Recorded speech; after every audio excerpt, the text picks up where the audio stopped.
free content for the coach, by the coach, raising the bar every week. Speed for Your Mind Podcast, episode number 9. Speed for Your Mind Podcast is sponsored by Powerlift Equipment.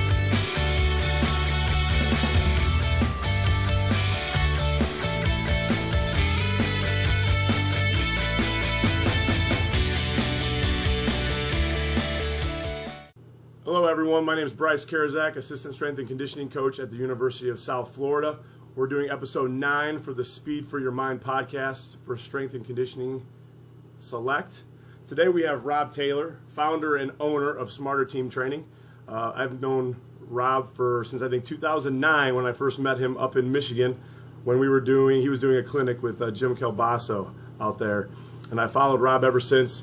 I told him earlier, and I'm going to say it again, one of the smartest guys I know in the sense of bringing business and training and coaching athletes and doing things not necessarily outside the box, but finding ways to get things done with a different variety of athletes, whether that's college, high school, young kids, professionals, moms, stay-at-home moms, all that kind of stuff.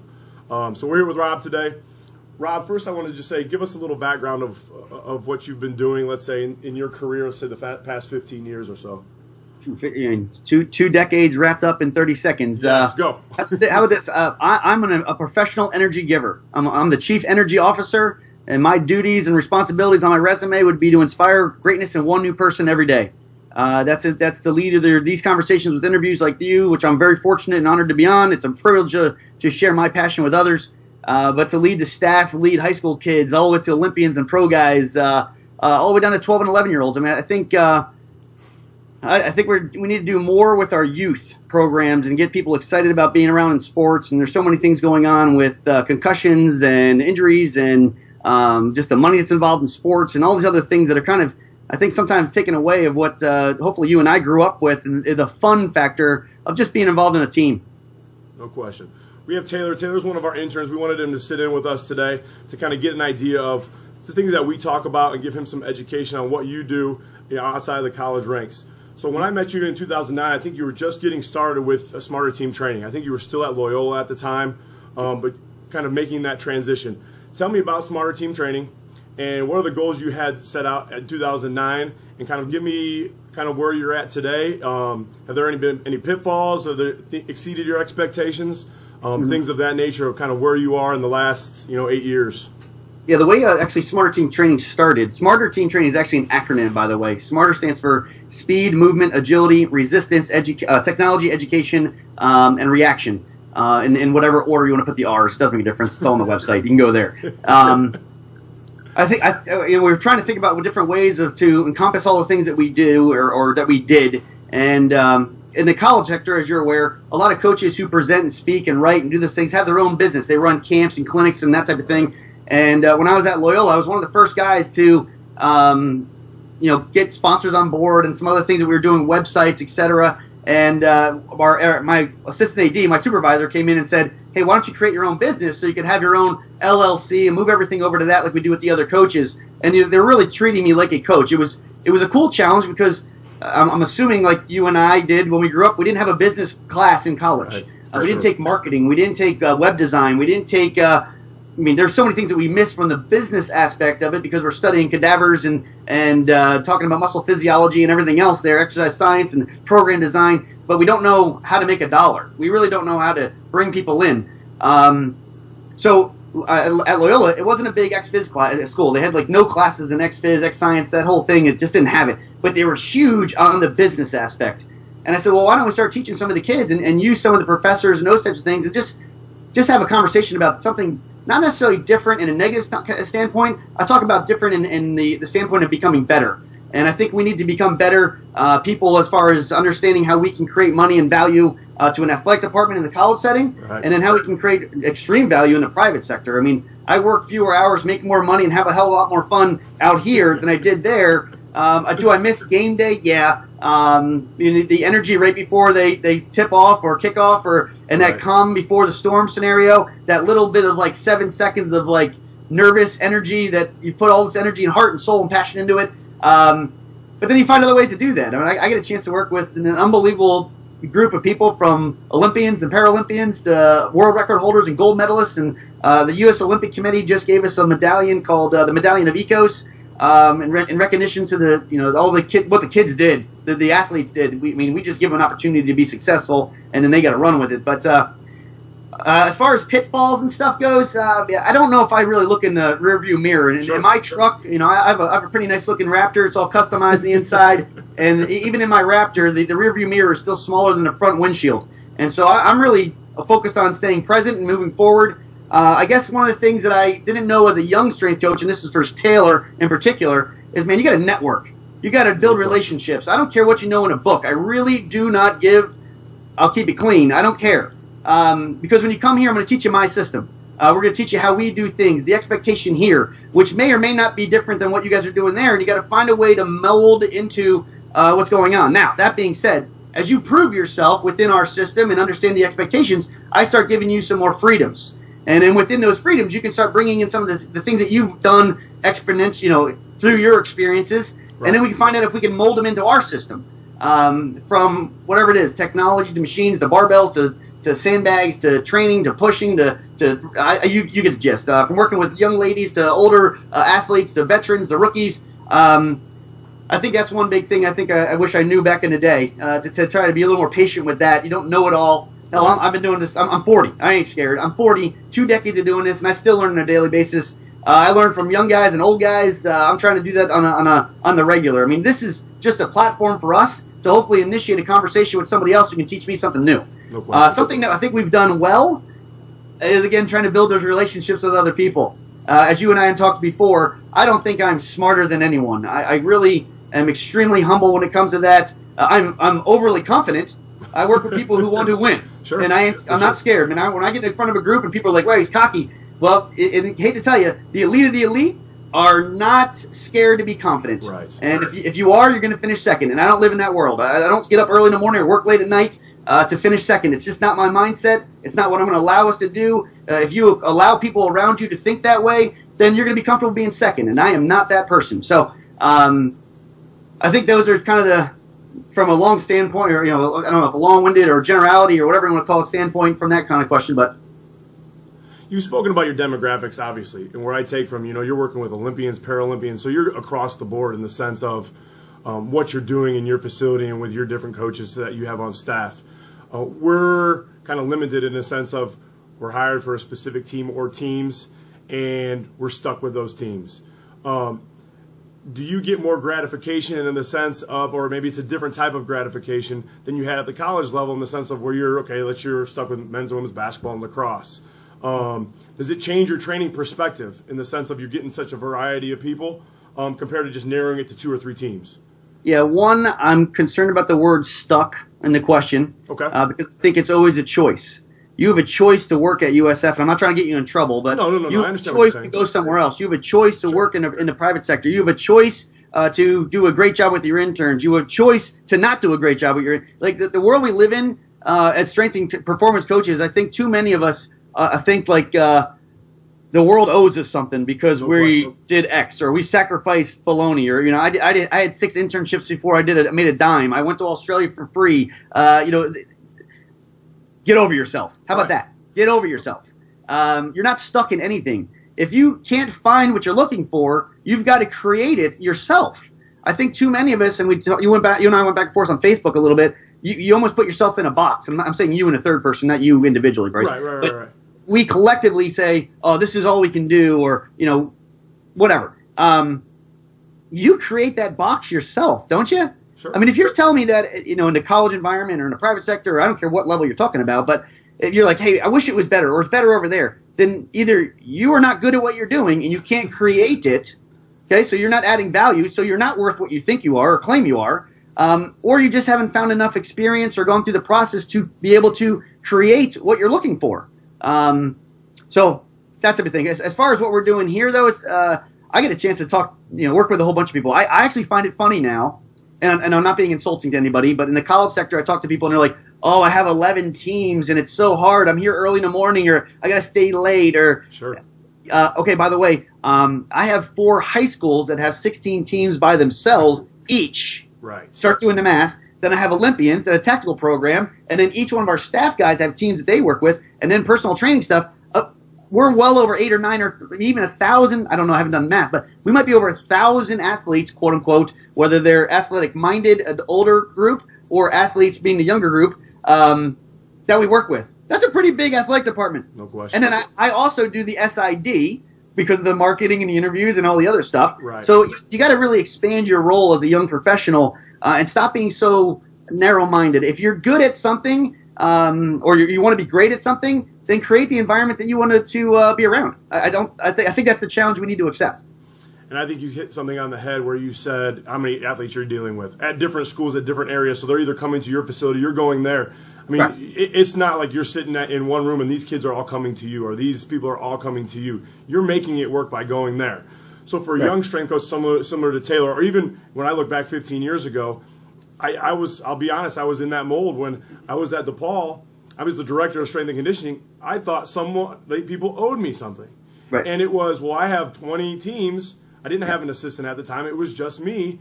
Right. So how do you get younger people to, in your profession or in your experiences more so, to understand that? Because I can say I've been through this. I've done this. I found a way to make it work. Now, was it always fun? No. But if you love what you do and you're passionate about what you do, it's not a job. Yeah. And you have that passion all the time. Every time I've seen you speak, every time you've produced a video or you show some training, you have that passion. How do you relate that to new strength coaches or new coaches coming into the business? Like, you're going to deal with these issues, and they're not even issues, but you're going to deal with them.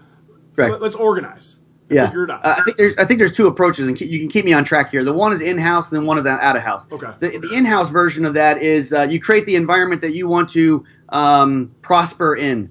You allow people to make choices that are around you. If someone's not doing something that you don't feel is appropriate, it doesn't mean I got to come down your throat and give you, the thunder that's going to come with it. But you can have a sit down and be like, hey, that's just not good enough.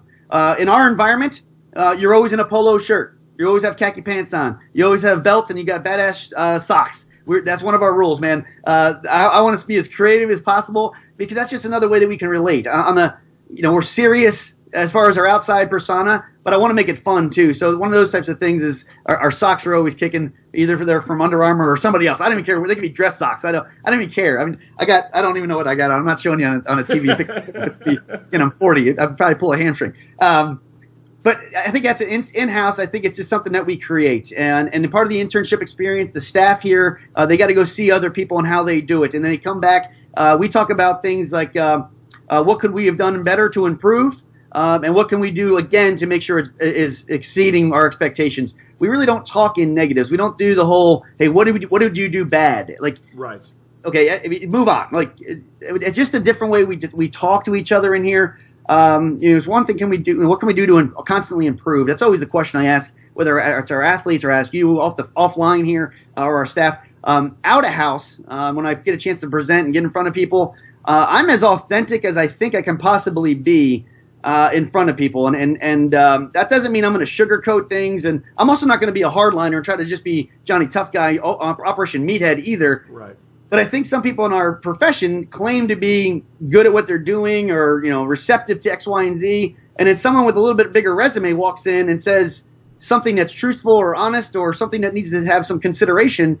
And we get very guarded and tentative and pushed back. But you're talking to your athletes, your coaches about a different persona. But as soon as it's turned around and turned on you, now you become the guarded person. And I think sometimes we contradict ourselves as professionals. So out of house here, I do a lot of presenting all over the world. We share content that's nonstop, from videos to pictures to stuff on the website. Right now, tomorrow I'm going to U.S. Lacrosse to talk about the head, neck, and upper back program. Athletes are walking in and waving to me. The high school kids are going now to class. It's whatever time it is, 8:30. They had freeze this morning, so they came in and lifted, and now they're leaving. But I think it's really taking advantage of just creating a culture around you of what your expectation is. I just don't allow people that are not willing to become more to be around me. I just don't allow that energy vampire type of, not to quote John Gordon or whoever came up with it, but I just don't allow those people around me. It just bores me. It's too easy to be a negative coach. Not to say you got to be rah-rah through the moon either. That guy freaking drives me nuts too. I want you to be honest. I just want you to be honest and give people legitimate feedback. How about this? When I was young, when I was young or new, I'll use Taylor as that version, and you be me currently kind of thing. But Taylor, you don't have to always yell at people. You don't always have to raise your voice and think that that's going to be heard more. Sometimes the words that are heard are the words that are whispered. Sometimes it's good to take somebody underneath your wing, put your arm around them, and just say something kind or nice, or ask them how their day is going, or just check them back into what you're doing so that they realize that you care about them as individuals. When you start realizing that, I don't care what level you coach at, whether they're 12 or 20. I don't care if they have Super Bowl rings or they think their next soccer game is the Super Bowl. If they realize that you actually care about them as individuals, they're going to do a whole lot more for you, man. Yeah, I totally agree. And I think a lot of times the interns see the coaching aspect. So, we're let's say 20 hours a week is our minimum. We want them to be here as much as possible. We're fortunate enough to have our own basketball facility, and we only have 4 teams that come in and out of this. About the athletes there or the interns? What's that? You're talking about the athletes or interns for 20 hours? We're talking about interns right now. We have 3 current interns with those 4 teams in this facility, and then we'll send them over to athletics where football and everybody else trains out of. They see us as the coaching through the coaching aspect, so they see what they see on the floor.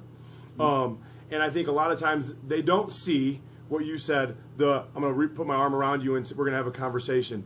For me, it's always been, and I would assume you were similar when you're doing it now or whenever in your career, was you're going to go and you're going to find out about each individual student athlete or each individual person you're working with, find out certain things about their family or about their friends, about things they like to do outside of this building, and kind of build that relationship off of that. Yep. And I think a lot of times the younger coaches in here don't understand or they don't see that because it's more of a personal thing, I think, with the coach and the student athlete. But for me at least, and I would again assume for you too, you want them to see it and you want them to develop it, but they have to do it in their own way. I don't want my interns to be me. I'm me. I took bits and pieces from everybody that I've worked with over the years and everybody that I've been educated by, and I've developed into my own. So, for us, it's I want you to be you. Take what you like from me. Take what you don't like from me. Use it if you don't want to use it. Use it if you do want to use it. But continue to educate. And I think for me, the first thing I say is, like you said, you can read all the stuff in the book, but when it comes to relate to when you step into this room and you're on the floor with coaches, you can throw that out the window because it's a completely different environment. So in that sense, when you're developing an intern program, so if you have an internship program at your facility, what are the 3 main things that you're looking for when hiring an intern into your program? I got a couple things there again. Keep me on track. Yes. Number 1, when you're talking about interns or young staff, we'll just say young staff, and them understanding how to relate to the why of the athlete. And if they're not doing a good job of understanding that or being able to be relatable, it's a reflection of their supervisor directly. No question. If I ask you what motivates Taylor, could you respond? And I'm not asking you to. I'm not putting you on the spot. But if you can't, then why do you think that it matters to him to know about an athlete? Does that make sense? That makes perfect sense. A lot of times we're comfortable in our profession. We're comfortable pointing the finger. Oh, they didn't come in and get extra stuff in, or they didn't eat well, or they didn't sleep well, or that guy parties all the time. He just doesn't get it. That's also a reflection of you. No question. That type of gig. So I think the why question is very important. You and I know Ron McKee-Free. I've known Ron for a long time. Right. I think he does a great job presenting on that. I think Matt Nine does a great job of talking about the word commitment and those types of things. I think there's a lot of guys talking about this. The other one I'd like to also challenge you with, because those guys do a good job of talking about that, is, and I'll throw this at Taylor or whatever, if you're looking for another way to connect with somebody just a little differently, find out who is the influencer in that person's life. Every one of us is trying to impress somebody. We're trying to get the acceptance of somebody, the respect from somebody. And it might not be in our room. I'm sure, Bryce, you're doing this maybe to appease dad or mom or a high school coach or whoever that is. But Taylor, until you find out who that person is, you really haven't connected with the person. Are we clear with that? When you do find that, if you reach out or get permission to do that, so find out who Bryce's person is, whoever that person is in his life, even as a supervisor, because he needs some love too. Don't think it's just a one-way street. That's a load of crap. Okay, so if you can actually find out who that person is and reach out to him, whether it's the wife or it could be a niece or a nephew, I don't know who it is. It's somebody we're trying to impress. It's just the way it works. And you get permission to contact that person, contact them, talk very highly about them, talk about how good they did or what they're doing or how much of an influence they've had on you. And then when that person gets a chance, the influencer gets a chance to talk back to the athlete or Bryce or whoever the other person is, and it's separate from you, you've now created a bond because the influencer has now made you acceptable. And now you've created a relationship and a bond that's way bigger than what you initially thought because you guys sweated it out and you went through the mental toughness hard workout. Like, that is not even close to the level of respect and connection that we have there. We do that here. We do take people out. At the end of we have a huge intern experience. Over the summer, we probably had like 20, 25 guys here, guys and girls all over the world. We could talk about intern stuff that we do here that's unique, that gets that many people. But anyways, I create that environment here. I want to tell you who my why is. I'm an emotional guy. I have no problem crying in front of people. I mean, I'm tough, but I have no problem being who I am. If something hurts, I'm going to let you know. If I'm happy, I'm going to let you know. If I care, I'm going to let you know and I'm going to let you see it. If you don't expect the other people to, or if you want other people to do that around you, which I hope, because life is about emotions, man. You got to have some. For sure. You got to do that. And I don't mean you got to cry in front of everybody, but you also got to laugh and hug and high five. And you just got to be a human, man. You got to live. It's supposed to be a verb. You got to create that environment. Again, if you want it and you can't find it, you've got to create it. So let's go back. Let's go to social media now. Yep. Obviously, social media, from the time, I know when I started, and again, when you started as well, we didn't have what we have now social media-wise. Yeah. How has that impacted you and your business and the way you train and the way you present your program? In either way, Okay. One of the positives are obviously there because everybody sees you. I've looked at your social media and the likes and the followers and all that kind of stuff. How much does that, by looking at a video on Facebook or on Instagram or doing that, what's the feedback you get in the sense of how does that incorporate into someone else's program design or how they're going to deal with their interns or their internship program or their specific situation in their program? I treat social media a little differently than most. I don't care if you like our stuff or not. I'm just going to share what's worked for me. And this is my reason. I'm going to tell you the scouting report, and I'm going to still beat you. I'm going to tell you I'm going to throw a fastball, and it's your job to hit it. I'm a baseball guy, and that's kind of my approach. I agree. Back when you and I started, I remember AOL and the original, Right. like the sound of how to get on email. Right. The modem, I believe it was called. To see what I was one of the guys. I was one of the first in our field to start sharing stuff on Facebook and that platform when it first came out. You can go back and when YouTube started, that was part of our internship experience, and it was primitive. I mean, Taylor, you want to laugh? Go on our YouTube channel, go all the way back to the beginning, and you can see me standing. I mean, we can have some fun with that. That's funny. But that's, again, you got to start somewhere. 20 years from now, we're going to laugh at what you guys are doing now. No question. I mean, that's how it is. Like, there was no Coach Select. There was no people sharing stuff on podcast. I was one of the first guys that started a radio show and a podcast. Started a YouTube channel, those types of things. I've never shared something with the intent of trying to make somebody else happy. I share what has worked for us and what I know now that I wish I knew then. That is my deal. We are clean cut. Everybody wears a shirt. There's not a butt picture. We censor all of our stuff, so we're not going to get some of the the tag bait type, the clickbait type experiences for people going through because they want to see somebody with jacked up arms and everything else. It's going to be real live people doing real live training, and that's kind of how we've going about that. Again, I've created an environment that I think that we want to see, or I would like to see on social media. I've helped a lot of people create a persona through the radio show or whatever else. Most of the time, you don't get credit because in our field, you steal it and you don't acknowledge it. Right. That's a shame. I'm a big believer that either you're on my team or you're off my team. It's your choice. You get 100% of my love or 100% of my hate. Again, it's your choice. You pick what you want. So I use social media a little differently, but I do try to engage as much as I can in consistent exposure from that standpoint because I want to give back to the field in many, many ways. It's not. I've never posted something and then someone go, man, I'm going to come train with you. Here's an extra $1,000. Loved your picture. Like that doesn't happen. Now from a business side of things, I believe we're the only people that have 22 sponsors. Our entire facility is all custom made. And by sponsors, some people say they're sponsors and they got Lululemon, sent them stuff, and they took a picture on Instagram. Like, no, we get paid from people. We help design equipment. We're on advisory boards. We're flown out to do stuff with those people to make things better for our field. They send stuff here as a stomping ground for us to basically try to break metal. We're making sure that their design works. That's not normal. And you're more than welcome, or anybody's welcome, to come here and see what we do. We actually are inside of a non-branded facility. On the outside, there is no branding that say STT anywhere, and we have a waiting list of people to come in and work with us here in Baltimore or from around the world, essentially, with our international programs, et cetera, that come in here.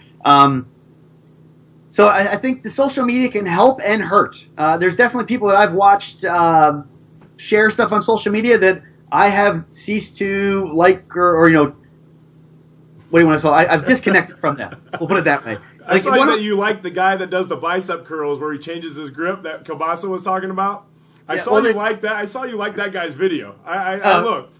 The one was I like Mike Boyle posted a while ago. Like I'll never follow someone who has their shirt off. Like I had that rule like way back in the day.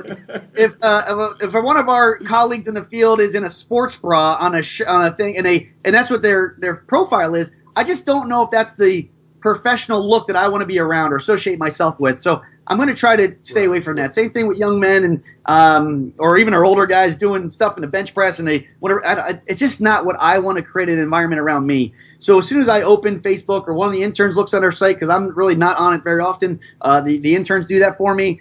I want to see that, see them see something that we want to be around or be part of. Right. Now let's go to training. When we talk about training, obviously there's so many different modalities and things. Let's say in the last 5 years, or since you opened your facility or you started STT, what is your favorite thing to use? And I hate to pigeonhole it, but if you had one piece, I asked the question, if you have one piece of equipment, what would it be? One piece of equipment, honestly, and I'm probably going to blow people away, it's probably our 5-way neck. Nice. There's more and more studies coming out about the importance of training your neck, and you can hashtag trainyourneck.com or train your neck. We post a lot of stuff on trainyourneck.com. We're actually expanding that website, not to plug stuff. You asked me about what we wanted to promote on the show or whatever. I make nothing out of you going there to that website. And Taylor, you should be on there 18 times a day watching all the videos 400 times, because if I ever meet you and you don't know how to train someone's neck, I'm going to shave your head. That's a big area that more and more research is coming out about the importance of that area, whether it's CTE in the NFL all the way down to youth. If you're a young athlete or an athlete as a whole and you are concussed, unfortunately, your risk of an ACL or a lower body catastrophic injury increases like astronomically. Don't hold me to this, but let's say I think it's like 5 or 6 times the likelihood of being injured within the first 2 months after concussion. Wow. Within the first year is like 3 to 4 times, and up to like 5 years, you're more than 2 times lucky, or 2 times more likely we'll to be. Cut that one, Rob. We'll cut that one out. Yeah, I make mistakes. You can keep it in. I'm not perfect. Plain to me. Great one. But you can do the research there and look it up. But I'm almost positive it's very close to those numbers. So why are we not addressing that? I mean, you and I have sat through so many ACL conversations or presentations, and not one person has addressed really the problem. The problem may be the stress that's getting to the brain, subconcussive or concussively, and if we can monitor that or help strengthen that area of the body, regardless of your age, maybe we can do a little better job of providing a service that we claim to be good at. No question. So let me get this straight. So I work with women's basketball. Let everybody know that's going to watch our video. You do neck with women's basketball, correct? We do neck with, and I'm not trying to be a wise guy about this. No, and I'm asking you this specifically for this answer. I have people from all over the world come here, and literally the way we template things is a little backwards from what people do. We call it weak links, and if it's a lot of people, we'll do it this way. And I'm not making anybody mad. Again, I'm not trying to piss somebody off, but I do consulting enough, and they put abs, grip, shrugs, whatever at the end of the workout. Right. When you're fatigued and tired, there's no shin on there. They might throw rotator cuff. There's basically never any grip exercises, and then we wonder why we have some aches or pains or injuries. So we put those things very first, right in the beginning of our program with everyone. Everybody here trains their neck. Now, some wise guy's going to go, what do you do with someone with a bulging disc in their C3, C4? Right, congratulations, sir. You're intelligent. I'm very impressed with your knowledge of the body. So if it's not appropriate for the injury, pending a fused spine or whatever else, we're going to do something different, obviously. But outside of that, from our youth program, they're doing bodyweight exercises, understanding the basic movements. I'm not going to go through them, but all the way up into our what we call All Pro or All Star program. And I've actually been asked by the NSCA's Lacrosse SIG, which is a Facebook group, and I've been sharing some of them on our social media as well, to go through some of those progressions that we have. If they're not clean cut, I mean, I got to make them clean cut for a video. Sure. But it really just expands their exercise database that they can use as they elevate from, let's call it freshman to sophomore to junior year, if you want to call it that. And then we just give them more exercises so they have more variation within their head, neck, and upper back program that we do during week links. That is imperative. We do it with our Nike basketball youth program. I mean, I got 14-year-olds. I got 15-year-olds that can double hand slap the backboard that are girls. They do their neck because when they go up, they've got to come down. Right. If you want to talk about speed mechanics and those types of things, your body's always going to protect your head. So everybody that does high knees and butt kicks and your elbows at 90 and hands relaxed and you're not training the neck, you're really not being comprehensive. Like, you're really cheating the athlete. I won't try to bash people, but find it in a book that of any certification, the importance of training the neck, how to train the neck, and the benefits of training the neck. Just send me a book. Anyone can do that. Just do me a favor, pull it out there, post it on the internet, call me out on it. I haven't found one. So it's our job as professionals then to go find the research. If we can't find it, we've got to create it. We got to get researchers involved, and we got to understand. I mean, they're studying helmets. Helmets don't do anything to protect the brain. They're trying to change the rules of the game, and then they're going to say it's incidental contact. Like, you're playing a combative sport. I mean, you're playing a sport. You could get a concussion walking off the curb and fall down and trip and hit your head. You could get rear-ended in a car. Like, again, life is a sport or an activity, if you want to call it that. So why shouldn't we be strong in all aspects of our body? So yes, your basketball team, or when I would inherently assume your position or your role, that type of thing, we would be doing neck and they would be questioning it until they had less injuries, they had stronger performances, etc. And then they started saying, wow, this actually does matter, and it's just another part. In our environment, we don't treat it any differently than anything else. So it's just as important as training lower body or upper body or grip, or we treat them all equally. So people are kind of like shocked when people come in. They're like, oh, they're going to do their neck? Like, it's a 14-year-old girl doing neck flexion. I'm like, yeah, she's going to do hip press in a second. It's still the body. It's exercises. We don't treat it any differently. There's no different emphasis to it. It's the same rep and set schemes. It's just creating the environment that I couldn't find somewhere else, and so we did it here. So with that, what's your initial? So say I'm coming into your facility, and I want to train with you or one of your staff members. What's the process that somebody goes through? I know how it's done here in the sense of when we get new student athletes, they go through a physical, they go through, we'll take them through different types of screenings through the athletic trainers and this and that. What do you guys do specifically to analyze the body and where their current movement patterns are? Let's say use a functional movement screen. Do you guys do a similar thing, something that you've created? Or you've used over the years, you pull all the information together that you found useful and developed a system that you feel has been successful for you? Yeah, some of that stuff I want to keep in-house. Sure. But if you do come into our facility, one thing, again, creating culture, I'm a high-five guy. I believe you got to give, ask, and touch. And Taylor, you can use this, so pay attention. If you don't have a pen and paper, then you're really not in a meeting. You're just someone sitting there like a cone. You got to give, ask, and touch when you walk in the facility. And I don't care if it's in your environment or my environment. If you walk in and there's no interaction between the individual, why do you think they're engaged or excited to be there? Steve Nash makes, you can do research on this, has like a 293 on average high fives in a practice. Again, just do me a favor, Taylor. When you go to practice for basketball, just count one player and how many times they interact on a high five level or positive touches as a whole. Just do me a favor. Don't even talk to people. Walk in with a clipboard, and Bryce, do me a favor, post this on somewhere, okay? Right? You got it. And just do this. Just count. I don't care what player you pick. Take the most positive player. They won't be over 293. If you want to become better as a team, you got to become more connected as a team. That's something we do here. So we give high fives, we ask questions, we listen more, and we make sure that we touch. And we touch them either in their soul, or we give them something as a whole, like a towel, a drink, a shake, whatever. You kind of get the gist. It's just a kind of our process here.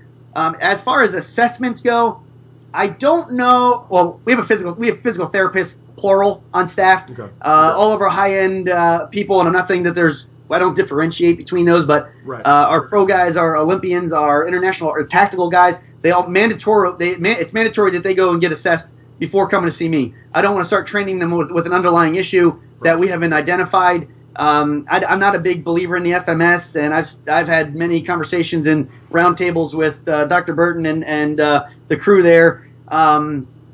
You can do an FMS this morning, and then a kid takes a knee in the thigh, and they come back to see you, and you're like, well, you should be squatting because your movement pattern's good, and they're limping. Right. But because you're so narrow-minded, you can't think outside the freaking box. It drives me nuts, to be honest with you. So we assess basically through our warm-up and asking them how they feel. I think a lot of times if you ask people better questions, you get better responses. Sure. And I think we're scared to have that interaction because we need to know it all. If your system or your program is all-inclusive, you should be able to adapt on the fly because the muscle doesn't have eyes. It doesn't know if it's squatting or doing a hip press. So if they say my back hurts, instantly red flag, get them off the bar and put them into something else that makes them, puts them in a place so they can be successful. That's important to me. From there, you're basically going to go through many different things with us as far as screening goes. We do stuff from blood work all the way down to nutrition stuff. I mean, it's more than just assessing movement to us. I am at a lot of practices, so I do get a chance to see how that goes. Dr. Trent Nestler has been a really big advocate of what we do, or someone I can learn from, and we can actually send him video, and then they can break down the assessment stuff. I know Rob Harris does stuff out in Arizona with their product to be able to look at, I think it's Coach's Eye. I mean, we do a bunch of those little app things to kind of give feedback. Sure. Elite Form has been huge for us. That's a big one. Not to plug, but I'm just giving people ideas. Sure. In our rack, when we do squatting and that type of stuff, our younger kids, and I'm saying all the way through college, learn visually, I think, better than when you and I were there. You and I had to be bent and pushed, and just like the tactical thing, we responded better to. Nowadays, if you say, oh, your right knee's moving in, squeeze your butt, and you poke them or whatever else, and with a stick, not your finger, Taylor. Or anything else.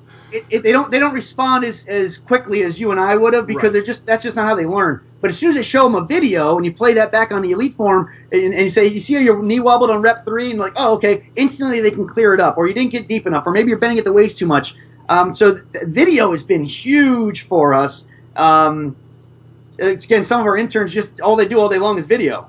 And then they learn how to edit it and turn it into different things that we share and post and those types of things, or keep in-house and use as educational stuff, or send the mom and dad to talk about how good or how much improvement a young person is. See, people want to hear how they're doing well, so why don't we use those things as a platform for us to do it? So Sure.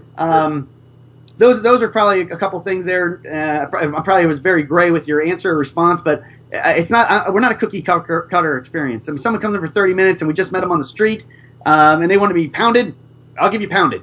If you're somebody that wants to be here for 7-8 years and you want to go chase a world record and gain 7 gold medals, that's a different person, different way to approach that person. So you kind of hit on the technology base.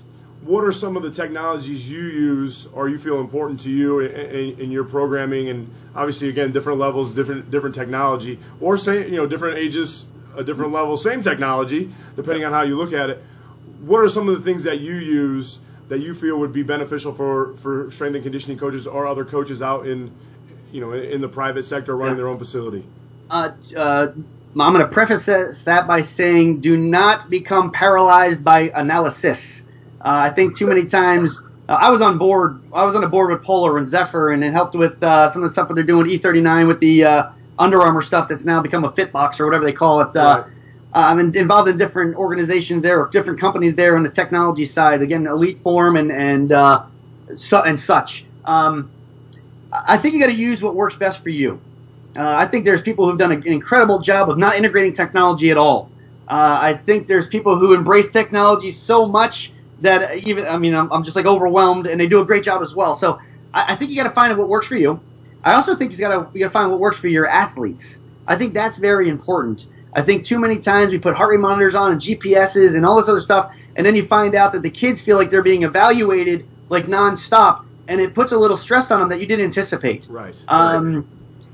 You can't control how someone else responds or their perception of what you're doing, and even if you say I'm helping, and then the one time a coach grabs me and he says, "Well, practice is easy. We're going to run you today," like you just crushed all of that like trust that you've built up. So you got to find out what kind of data you want to look at or how you're going to look at it. We do a lot of we don't do any type of jumping protocol. We do no vertical jump program. We do a lot of landing deceleration, teach you how to move from that aspect, the way we talk and communicate our programs. Landing mechanics is very good to use video cues, anything fast. Our 40-yard starts, our 5-10-5 type stuff, our L-cone stuff. Even some of the stuff we do during practices, it's okay to slow it down just to give someone feedback from shooting free throws, in your case. A lot of times, keep your elbow in, or make sure you follow through, or, again, they hear you, but they're not hearing you. Right. So if you show them that, sometimes it's good, and sometimes it's cool coming from a completely different source. Like, just send it to them and let them figure it out a little bit. Like, I think it's finding what's appropriate for the people you're working with. I have some ladies here that love having the heart rate monitors on, and they just want to know what their number is that they got to stay above when they're on the VersaClimbers. I have other guys in here that are like, dude, I don't care what the screen is. I just want to lift weights. Like, so I think you just got to find out what's really appropriate. Right. Are there times where everyone's got to do what I tell to do? Sure. Are there times where I have to listen to them and be like, dude, we're just gonna have a blast doing this, because if it ain't fun, it ain't worth doing. So you gotta find a way to be a coach and not so much of a dictator. No question. So now you've went from college into, I hate to use private sector because it is, but it isn't, because you're still coaching, you're still doing what you love, obviously, with your passion. I still coach a lot of college kids. Yeah, correct. And you probably do a better job than some of the strength coaches that they have. Is there a difference? I didn't say that, by the way. That was your words, not mine. I didn't say that. Someone's going to get mad because I didn't say something there. Hey, I've been around long enough, and I've been to these conventions, and I've seen some of the people coming through. I mean, our market and our business is saturated with people. And some are great people, and some are people that have been in the business quite a long time, and some of those might be people that I have worked with or worked for. Right. When do you know, or when do you feel like, hey, it's time? So I'll use myself as an example. I've been doing it 15 years, been multiple stops. At the end of the day, similar to you in the sense of you found another business aspect, and you said it perfectly. When you get to a certain age, I think everybody's like this. You want to work less, make more, and still love the hell out of what you're doing. I'm going 15 years, going 16 years in. I know that I can't continue to do this for the rest of my life. For someone like me or someone else out there that might be watching this, what do you say? Like, what was your first step in?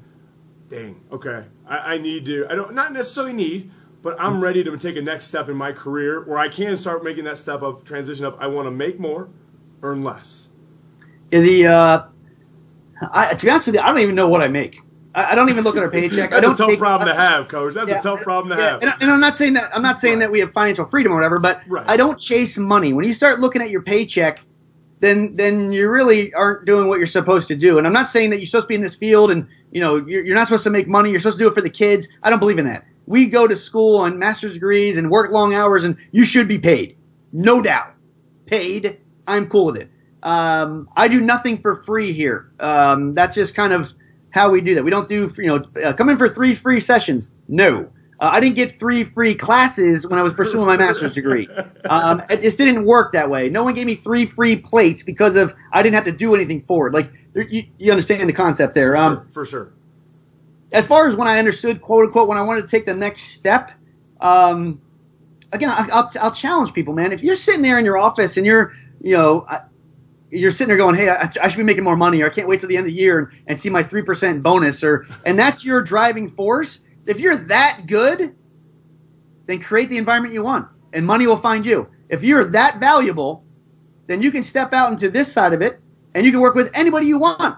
You can hunt and market and recruit for yourself to create the people that you want to be around, and money should find you. If you're that good, you should be able to make a living for yourself. If you still need to learn things in this field, then it's probably better to sit in an area where they recruit for you, that you can learn through trial and error. That's fine. And I'm not saying that's good or bad. There's other people who've stayed in the college environment for a very, very long time. They probably wouldn't do very well in the private sector. There's people that are in the private sector that I think are awesome that probably wouldn't do well in the college sector.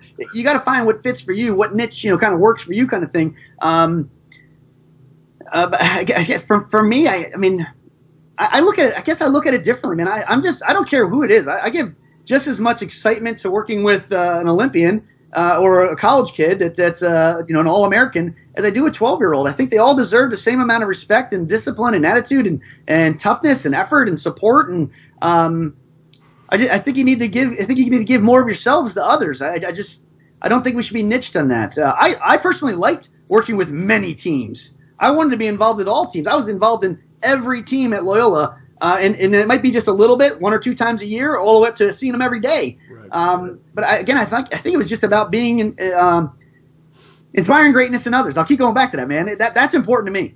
If you're trying to become more and help others do that, good things will find you. If you want to be successful, Taylor, I'll go to you, man. If you want to be successful in this field or whatever field you choose after leaving USF, if you help others create their own dream and achieve their own dream, success will find you. It's inevitable, man. If you surround yourself with successful people, you too become successful.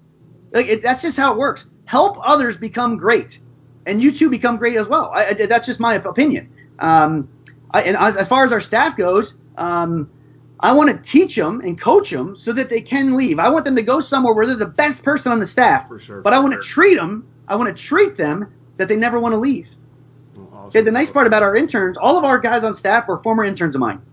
And at some point, I got to cut the string and kick them in the butt and say, go somewhere else. Have a blast. Find out what the real world's like. Because in about 2 years or 3 years when you come back, which is what it is, and you can put the interns on the staff that are currently staff members of mine, they're going to say, man, I found out that it was a little different than I thought out there. Right. And then when they come back, they bring back a different experience and a different outlook on what we're doing. And I think it really adds to the environment. Awesome. Coach, that's all I got for you. I'm going to let Taylor. Taylor, you have any questions for Coach Taylor? Awesome to meet you. Thank you for letting me sit. Cool. I'll give you 2 questions, Taylor. Okay. At the end of your interview, you're going to get interviewed hopefully at some point in your life for a job. Your 2 questions are always going to be, it's some version. They're going to be OT some version of this, okay? I'm giving this to you for free because I appreciate you bringing a pen and paper into this meeting and just sitting there like a cone. So I'm going to do this for free. What has worked for you, and what do you know now that you wish you knew then? Anytime that you are interviewed, remember that you are also interviewing them as well. You got to find out if you can. How about this? I'll give you this one, Taylor, and hopefully you're okay with this, Bryce. But I treat it like almost like a date. Taylor, here's a hint: when you go on a date, do less talking and more listening. But you got to ask better questions. So the best question to ask, in my opinion, in this situation, if I was interviewing Bryce, which he's done through this conversation, what do you know now that you wish you knew then? Don't just use those quoted words, but figure out a way to ask that topic. Right. And what has worked for you? If you get that person to talk about themselves and they're going to give you so much information that when you leave there, you're going to know if you want to work there. Got it, Taylor? This is the man over here. Told you, one of the smartest guys I know. Rob, Coach, as always, I appreciate you. Take care of yourself. Not a problem, man. I appreciate keep that enthusiasm, man. You got me ready to jump through the wall now. You reinvigorated me. Yeah, not a problem. Again, if your energy and enthusiasm isn't contagious, don't make me sick by watching you look like a turd. I'm not that guy. Feel me? Turd has been used around here a little bit, so he understands that language. Cool. Thanks, Rob. I appreciate it, buddy. Appreciate it, man. Thank you much. Take care of yourself. If anything I do to help you, man, let me know. Absolutely. Thank you, sir. Yes, sir. Bye-bye. Bye.